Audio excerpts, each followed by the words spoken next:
High রে টাকা, এই টাকা যার কাছে যায় তারই কথা বলে, তাই না? কত টাকা সারা মাস কষ্ট করি আমরা, আর এই যে আজকের দিনে আমার হাতে টাকা আছে, কালকে আমার কাছে 1 টাকাও থাকবে না, শেষ সব বাড়িতে। তারপরেও বাড়ির মানুষের মন পাওয়া যায় না, কিসের জন্য যে প্রবাস আসলাম রে ভাই। তো এখানে কত টাকা আছে কে বলতে পারবা? বাংলাদেশে কত টাকা হবে? হুম, কি অবস্থা সবার, কেমন আছেন? ভালো আছেন? কত আশা নিয়ে আইছিলাম বিদেশ, নিজের স্বপ্ন পূরণ করব। 3 বছর লেগে, 3 বছরের জায়গায় 6 বছর শেষ, কিচ্ছু করতে পারলাম না, 1 টাকাও নেই হাতে। মাস শেষে বেতন পাই আর বাড়িতে জায়গা।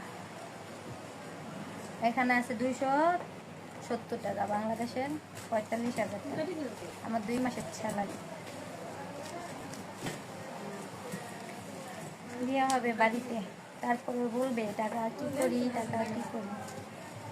দিয়ে দিচ্ছি না, কি যে কষ্টটা হয়েছে। বিদেশ আইলাম রে ভাই, কপালটা পুরাই ফেলাইছি।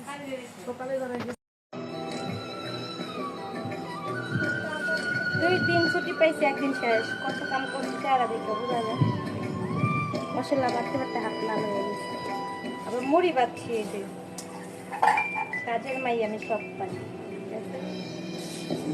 সুন্দর হয়েছে না মুড়িগুলা? সবার দাওয়াত, বিকালে মুড়ি মাখাবো।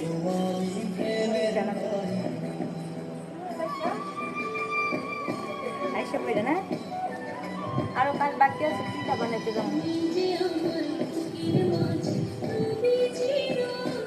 কাছে থেকে দেখে মুড়ি